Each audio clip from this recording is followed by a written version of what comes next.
ETF index mutual funds నేర్చుకుని stock మార్కెట్లో రాణించాలనుకుంటున్నారా? వెంటనే ఈ నెంబర్కి కాల్ చేయండి. నమస్తే రమ్మగారు. నమస్తే చే రమ్మగారు, మనకి అమావాస్య పౌర్ణమి ప్రతి నెల వస్తాయి కదా. మిగతా రోజులు చేసే కార్యక్రమాలు ఒక రకంగా ఉంటాయి. ఈ అమావాస్య పౌర్ణమికి అందరూ చేయకపోవచ్చు బహుశా. కొంతమంది కొన్ని కమ్యూనిటీస్లో ప్రత్యేక పూజలు జపాలు ఇలాంటివి చేసే విధానం కనిపిస్తూ ఉంటుంది. అందులో సంపూర్ణ సూర్యగ్రహణం ఇలాంటప్పుడు ఇంకాస్త పెంచుతాం. దాంతోపాటు ఆటుపోట్లు ఎక్కువ ఉంటాయని సముద్రంలోకి వెళ్ళొద్దని, వాటి అలల తాకిడి కూడా మారుతూ ఉంటుందని ప్రత్యేకించి అమావాస్య ఇలాంటప్పుడు మనం వింటూ ఉంటాం. పౌర్ణమికి కూడా అనుకుంటాను కదా. ఏరువాక పౌర్ణమి అప్పుడు పౌర్ణమి అవి వచ్చేలాగా చూసి పరవన్నం అది చేసుకోవటం తినటం. సాధారణంగా అసలు ఎలాంటి నియమాలు పాటిస్తారండి? అంటే మనకు తెలిసినా తెలియకపోయినా జరిగేవి జరుగుతూనే ఉంటాయి కదా జయ. అంతే కదండి. మనం ఊపిరే మనం బతికేదే దాంతోటి తెలియకుండానే పోయి వస్తూ ఉంటుంది. అవునా?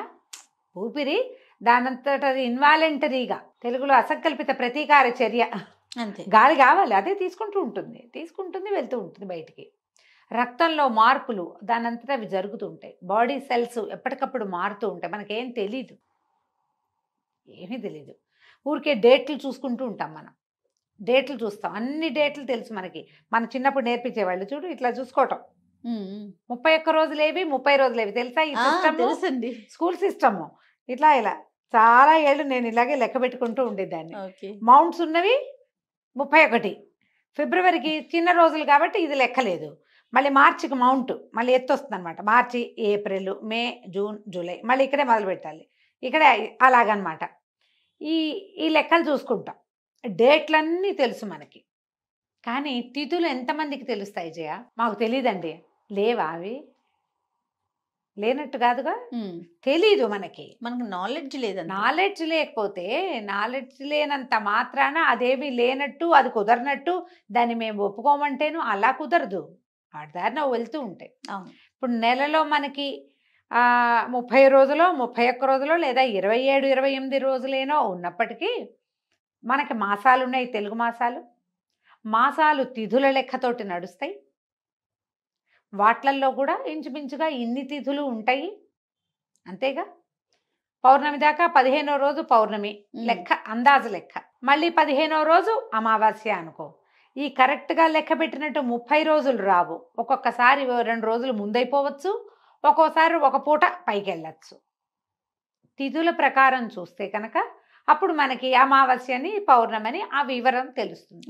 ఈ తిథులు ఏవి మనం పట్టించుకో, మనకు తెలియదు. మన రోజువారీ వ్యవహారం ఏదో డేట్ల మీద నడుస్తుంది. అయినా కూడా ఇండియన్స్కి శ్రీరామనవమి తెలుసు కదా. పోనీ శ్రీరామనవమి, ఉగాది తీసుకో, ఉగాది పాడ్యమి తెలుసు మనకి. అందరూ సంవత్సరం అంతా ఎట్లా ఉన్నా భగిని హస్త భోజనం ప్రతి వాళ్ళు చేసుకుంటారు. యమ ద్వితీయ మనకు తెలుసు కదా. అక్షయ తృతీయ అసలు బంగారపు షాపుల వాళ్ళు టాప్ క్లాస్ ప్రమోషన్ చేస్తారు. అక్షయ తృతీయ నాడు బంగారం కొనుక్కొని రాష్ట్రాలు లేవంటే అతిశయోక్తి. ఇప్పుడు అందరూ కొనుక్కుంటూనే ఉన్నారు. అంటే తృతీయ తెలుసు, తదియ కూడా తెలుసు. పాడ్యమి, విధియ, తదియ మనకు తెలుసు. వినాయక చవితి చేసుకొని రాష్ట్రం ఉందా భారతదేశంలో? లేదు. అంటే మనకి చవితి తెలుసు. నాగపంచమి అందరికీ తెలిసిందే. పంచమి చేసుకుంటాం కదా. నాగులోత్సవం ప్రతి స్టేట్లోనూ పంచమి ఉంది. ఇంకా షష్ఠి, సంకటహర, మన ఏమంటారు, సుబ్రహ్మణ్య షష్ఠి, స్కంద షష్ఠి పేరుతోటి సౌత్ ఇండియా అంతా చేసుకుంటుంది. అంటే అందరికీ తెలుసు. రథసప్తమి సౌత్ ఇండియా అంతా చేసుకుంటుంది. దుర్గాష్టమి, కృష్ణాష్టమి, 2 అష్టములు విపరీతంగా చేసుకుంటాం ఇండియా అంతా. దశమి, నవమి శ్రీరామనవమి నిన్నగా చేసాం. రాముల వారి పుట్టినరోజు పండగ, పెళ్లి పండగ, 2 పండగలు చేసుకుంటాం. శ్రీరామనవమి ఎంత ఘనంగా జరుగుతుంది భారతదేశంలో. అంటే మనకి నవమి తెలుసు, విజయదశమి తెలుసు, ఏకాదశి తెలుసు, ద్వాదశి తెలుసు. ఇక తెలియంది ఏమిటి? తిథులు మాకు తెలియదండి అంటే ఎలా కుదురుతుంది? నీకు తెలియకుండానే నీకు తెలుసు. సంవత్సరంలో కొన్నిసార్లే వచ్చినప్పటికీ నీకు తెలిసిన తిథులు, ఆ తిథులు వాటి యొక్క పరిజ్ఞానం ప్రతి భారతీయుడికి మారుమూల రాష్ట్రాల్లో కూడా ఉంది. నిజంగానే మనం చేసుకునేటట్టుగా ఈ పూజ, ఈ పండగ, ఈ పెళ్లి వ్యవహారం చేసుకోవచ్చు. అక్కడ ఇంకేదో వ్యవహారం నడుస్తుంది, కానీ ఉన్నది అంతేగా. కాబట్టి మనకి తిథులు తెలుసు. ఈ తిథులలో అత్యుత్తమమైన తిథులుగా గొప్పవిగా చెప్పబడేవి 2. ఒకటి పౌర్ణమి, రెండోది అమావాస్య. ఈ తిథులని మనం దేని ద్వారా లెక్క పెట్టాము? చాంద్రమానం, చంద్రుని యొక్క నడకతోటి పెట్టుకుంటాం. అవును. చంద్రుడి యొక్క నడక ఉచ్చ స్థితికి చేరినప్పుడేమో పౌర్ణమి, ఆయన కిందకి వెళ్తున్నప్పుడు అమావాస్య. అదేదో చెడు అనుకోవద్దు, అది కూడా మంచిదే. అమావాస్య నాడు లక్ష్మీదేవి పుట్టిందని దీపావళి పండగ ఘనంగా చేసుకుంటాం మనం. చెడు కాదుగా, మరి పండగ చేసుకుంటున్నాం కదా, కాబట్టి అది కూడా చెడు కాదు. కాకపోతే ఈ రెండు ఉచ్చ నీచ స్థితులు అనాలేమో, మరి వాటిని అలాగే అనాలి. ఈ రెండు స్థితులలో చంద్రుని యొక్క ప్రభావము భూగోళం మీద ప్రభావవంతంగా ఉండొచ్చు. ఇది ఏదో ప్రత్యేకంగా జ్యోతిష్యం పుస్తకాల్లో మాత్రమే చెప్పబడేది కాదు, లోకసామాన్యంగా అందరికీ తెలుసు. జయ, బెస్తవారు వాళ్ళు చేపలు పట్టేవాళ్ళు సముద్రంలోకి వెళ్ళరు. పౌర్ణమి నాడు ఆటుపోట్లు పెరుగుతాయి, అమావాస్యకి కూడా ఆటుపోట్లు పెరుగుతాయి. మనసు మీద పనిచేస్తాడు చంద్రుడు, మనఃకారకుడు అని చెప్తారు చంద్రుడు. అవును. అందుకని చంద్రకళలతో పాటుగా ఏదైనా మనసులో సమస్యలు ఉన్న వాళ్ళు, మానసిక సమస్యలు ఉన్న వాళ్ళకి ఈ 2 రోజుల్లో కొంచెం ఇబ్బందులు ఎదురయ్యే అవకాశం ఉండొచ్చు. సముద్రంలో ఆటుపోట్లలాగానే మెదడులో రకరకాల భావ సంచలనాలు కలుగుతాయని, అమావాస్యకి పౌర్ణానికి ఏదో తేడా వస్తుంది. ఇప్పుడు ఎవరైనా కొంచెం అగ్రెసివ్గా ప్రవర్తిస్తున్నారు అనుకో, వాళ్ళని ఎక్కిరించడానికి ఏంట్రా ఇవాళ అమావాస్య కాదు పౌర్ణమి కాదు ఇంత రెచ్చిపోతున్నావు అంటారు. అమావాస్యకి పౌర్ణమికి ఇలా రేగుతారని మనుషులు ఊళ్ళల్లో చెప్పుకునేదే అది. అయితే మన వాళ్ళ పద్ధతి ఏం చేశారు, ఈ మనం ఏకాదశిలో అవి ఉపవాసం ఉంటాం కదా, పౌర్ణమికి అమావాస్యకి కూడా మన ముందున్న యుగంలో ఏమంటారు, ద్వాపర యుగంలో ఉపవాసం ఉండేవాళ్ళు. ప్రత్యేకమైన విధులు నిర్వహించడం జరిగేది. పౌర్ణమి నాడు పగలు ఉపవసించి రాత్రి భోజనం చేసేవాళ్ళు. ఇప్పుడు మనం కూడా చేస్తూనే ఉంటాం కొన్ని పౌర్ణములకి ప్రత్యేకంగా. తర్వాత 33 పున్నాల నోములని నోములు కూడా ఉన్నాయి, పౌర్ణమి నోములు. కార్తీక పౌర్ణమికి ప్రత్యేకంగా నోములు ఉండే వాళ్ళని కూడా మనం చూస్తాం. ఇదేం పండ.